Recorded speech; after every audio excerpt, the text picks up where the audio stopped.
Bienvenidos a esta videocápsula del tema de depuración de programas con Eclipse. En esta videocápsula aprenderemos cómo usar el depurador Java de Eclipse para ver dentro del programa en ejecución. Esto nos ayudará a arreglar errores y a conocer un poco más del trabajo interno de Java. Por medio de un ejemplo práctico, trabajemos con las principales características del depurador. Empecemos. En primer lugar, importemos los archivos del proyecto, los cuales pueden encontrarlos entre los recursos adicionales de esta semana. Descarguen el proyecto y ubíquenlo en una carpeta de fácil acceso. Para importar los elementos procedemos al menú Archivo, opción Importar. Queremos importar un proyecto ya creado y lo vamos a importar al espacio de trabajo actual. Seleccionamos la opción y siguiente. Como ya no se encuentra la raíz, no queremos importar archivos con una ubicación que ustedes hayan dado, seleccionamos la opción correspondiente y al examinar buscamos el archivo que queremos encontrar. Ejemplo, book.zip tiene los necesarios para construir el proyecto que queremos dar. Él identifica que el proyecto está dentro de la carpeta y procedemos para importar. El proyecto ahora hace parte de nuestro proceso de trabajo y vamos a trabajar directamente con él. El proyecto consiste básicamente en unas clases que definen una biblioteca sencilla por medio de objetos. Dentro de una biblioteca tenemos libros y es relacionados a unas personas que van a trabajar como usuarios de la biblioteca y van a poder hacer préstamos y devolver esos préstamos. Dentro de la clase de biblioteca tenemos un método main que hace que nos permite hacer la relación y a partir de ahí vamos a la depuración. Vamos a empezar a ver esta clase. Para empezar el trabajo de depuración. La depuración empieza en un punto que se conoce como punto de ruptura, breakpoint en inglés. Este punto de ruptura permite definir en qué momento la ejecución se va a pausar o se va a detener para empezar a analizar las variables y cómo cambia el estado del programa en determinado momento. Vamos a determinar en este momento que cuando empiece a ejecutar el método main voy a romper la ejecución para empezar a analizar todas las variables. Para establecer un breakpoint o un punto de ruptura sobre la barra en el borde izquierdo del editor podemos establecer un doble clic. Podemos apreciar que en este punto la ejecución del programa va a interrumpirse para analizar todo el estado de las variables y poder avanzar paso a paso por la ejecución y analizar y encontrar errores en caso de procesarse. Establecido ya el breakpoint, punto de ruptura, vamos a ejecutar la clase, pero con una diferencia. Si nosotros quisiéramos ejecutar para ver el comportamiento de clase normalmente, tendríamos que ir al menú de dentro de ejecutar, mirar la forma de ejecución, podría ser como en una aplicación Java o bien en caso de tener aplicaciones gráficas. En este caso lo que queremos hacer es depurar el código, por tanto en vez de la opción de ejecutar como buscamos la de depurar como. En este caso como es una aplicación Java, pues simplemente le damos depurar aplicación Java. Existe un cambio de perspectiva para poder trabajar con el depurador. El depurador tiene una cantidad de vistas y de elementos que modifican incluso el editor de texto para los programas que me permiten analizar el estado de las variables. Él nos está preguntando que si queremos cambiar la perspectiva ahora, digamos que queremos recordar esta sesión para que no nos pregunte una y otra vez a vez que utilicemos el depurador. Él nos dice que va a incorporar la lista para observar la pila de depuración, las variables y gestionar puntos de interrupción. La perspectiva de depuración contiene unas listas que nos permiten acceder fácilmente a la información que necesitamos para controlar el programa. La vista de depurar contiene los principales comandos que necesitamos para avanzar en la ejecución del programa. Recuerden que la depuración consiste en poder controlar el estado de cada instrucción que se está ejecutando dentro del programa y no solamente esperar que nos den los resultados para estar bien o mal, como sucede por ejemplo en una prueba unitaria. Aquí tenemos información respecto a la aplicación y a la clase que se está ejecutando en determinado momento. Podemos observar que ese hilo está en este momento ejecutando en la clase de biblioteca, concretamente el domain, y hubo un punto de ruptura en la línea 108. Esto quiere decir que la aplicación se ha pausado sobre este punto. Esta información que estamos trabajando aquí es una pila de ejecución. Cada vez que se llama un método, se van a apilar todos los llamados sucesivos. Finalmente, el método main será el que está en el fondo siempre. Y cuando retorne el método main, en caso de ser el punto de ruptura seleccionado, se acabará la depuración. El editor continúa siendo un editor muy corriente, excepto que va a tener información que nos va a mostrar o a indicar, resaltar la línea en donde estamos pausados en este momento. Aquí en la está en la 108 y efectivamente, si pudiéramos ver acá, vamos a activar las líneas. La línea 108 está resaltando un color diferente para indicar que en este punto se ha pausado la ejecución. Podemos ver adicionalmente esta pequeña flecha azul que resalta el punto donde va a ejecutar. Como la instrucción donde marcamos el punto de ruptura era la declaración del método main, pues la siguiente línea a ejecutar va a ser la primera del método, porque vamos a poder ejecutar esta sentencia. De la perspectiva de depuración es que esta que nos permite tener información sobre las variables visibles en determinado punto de la ejecución. Recuerden siempre la visibilidad que tenemos en determinados puntos. Es decir, si estoy en este momento en el punto de ruptura que está dentro del método main, solamente tendré acceso a las variables que sean declaradas dentro de este método, o en determinado caso a las variables que sean declaradas con atributos de la clase. En este momento, dado que no hemos creado ningún objeto, solamente estamos intentando ejecutar la instrucción, la única variable que tenemos disponible es el arreglo de strings que define como parámetros de la función main.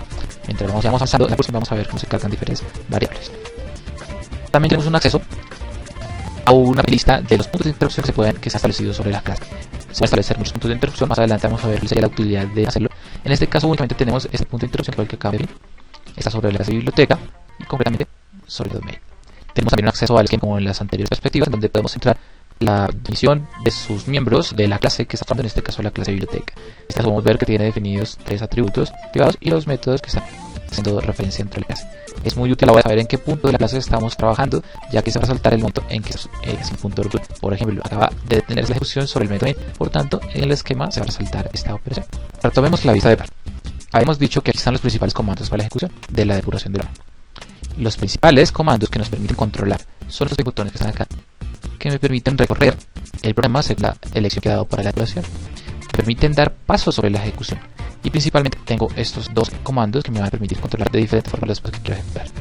El primero, recorrer principal, permite ejecutar la depuración recorriendo únicamente sobre el módulo en que estoy trabajando. Es decir, si estoy trabajando sobre el método main, el próximo paso a ejecutar puedo aceptar como una instrucción única, atómica, indivisible. Es decir, ejecuta la construcción del objeto tipo biblioteca y probablemente pasará a la ejecución de la siguiente instrucción. Por el contrario, si yo uso el botón recorrer todo, ingresará al constructor, en este caso de la clase de biblioteca, para ver qué más puede suceder dentro de este elemento. Vamos a utilizar entonces el botón recorrer principal. Como pueden ver, se asume que esta instrucción es atómica y por tanto no vamos a entrar en detalles de qué fue lo que ocurrió dentro de la instrucción. En este caso utiliza el constructor de biblioteca. Al completar la instrucción, pues vamos a encontrar la siguiente, que en este caso va a ser la construcción de un objeto de tipo libro. Observemos los cambios. Primero, la instrucción señalada dentro del editor acá. Ahora, como podemos ver, la flecha está apuntando a la instrucción número 109, que es la siguiente que se ejecuta al haber completado la instrucción anterior 108. Segundo, aún no se nota un cambio, pero él debería haber visualizado si había un cambio en el método que se ejecuta. Como la instrucción que acabamos de ejecutar continúa siendo sobre el método main, pues aún le parece señalado este componente dentro del esquema. La línea 109 aparece reflejada también dentro de la pila de ejecución en el hilo de depuración actual. Si visualizamos las variables, podemos ver que han ocurrido cambios también. Ya no únicamente es visible los argumentos se definen como parámetro del método main, sino que también se ha construido un objeto que tiene el identificador biblio, que fue el que acabamos de ver en la línea 108. Ejecutemos otro paso adicional. Vuelven a ver los cambios. Línea 110, se señala la línea sobre el editor y apreciamos que aparece un objeto, el objeto libro 1, que también fue completado en la instrucción anterior de construcción. Veamos ahora el botón que me permite recorrer todo. Recorrer todo no va a asumir esta línea como si fuera atómica, es decir, no va a tener con la ejecución de la construcción del libro 2, sino que va a ingresar a ver qué más sucede sobre el método setAutor. Veamos. Como setAutor pertenece a una clase diferente, podemos cambiar aquí. En la clase del libro 1, en la clase libro, se habilita dentro del editor una pestaña que me permite alcanzar esa clase y ver su código fuente. Dentro de la clase libro se señala en este momento la instrucción que se ejecuta en el método que se acabó de llamar, setAutor. Podemos ver que los la de ejecución ya no únicamente se está ejecutando el método main, sino que ahora se está ejecutando el método setAutor. ¿Cómo trabaja esta pila? Estos métodos que están cada vez más en el fondo de la pila han quedado pausados y están esperando que retornen los que están sobre ellos para poder terminar. En este caso el método main ha quedado pausado esperando a que setAutor responda para poder continuar con el trabajo.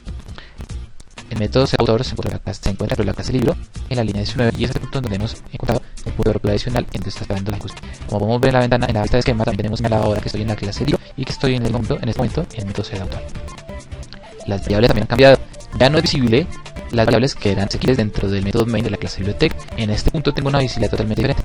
Como estoy dentro de una clase, tengo acceso a la misma referencia que se puede acceder por medio del identificador DIS, a la referencia del objeto, y en este caso tengo también acceso a este string que se llama autor, que es el parámetro del método. Se acaba de habilitar otro paso, recorrer hasta retorno. Este nuevo paso me permite, si estoy dentro de un método, inmediatamente volver al punto en donde había quedado pendiente la ejecución, en donde se hizo llamado el método. En este caso, como podemos ver la pila, el método main. Como pueden ver, la instrucción que había quedado pendiente de retornado, sin ir a ver más instrucciones o más segmentos del código anterior, y pasa a la siguiente ejecución de la instrucción que había quedado pendiente del método main. En este caso, la construcción del libro 2.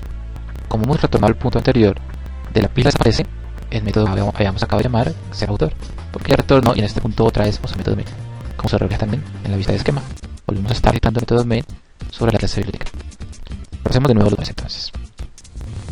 Recorrer principal me permite alta línea sin necesidad de detallar lo que finalmente se está haciendo dentro del control. Si yo utilizo el botón recorrer todo, voy a detallar lo que hace internamente la instrucción. Como en este caso, nos dirigimos hacia la clase libro, al método setAutor, para verificar los cambios que se están ocurriendo. Podemos ver los cambios en SPA, podemos ver los cambios en las variables que son visibles, y podemos ver que el método se aplica. Para salir del punto de retorno en donde había quedado en la ejecución, utilizamos el botón recorrer hasta retorno. Se elimina la pila, cambia el esquema, volvemos a tener visibles las variables dentro del anterior punto que es el main, y procedemos a ejecutar la siguiente instrucción. Ya conocemos los comandos básicos para controlar la ejecución sobre una clase en determinado momento. Vamos a utilizar más adelante los botones que estoy enseñando en este momento: el botón reanudar, el botón de dar, pausar, suspender y eliminar los lanzamientos terminados. En este video vamos a detallar esos comandos que no hemos utilizado. Por el momento concluimos esta video.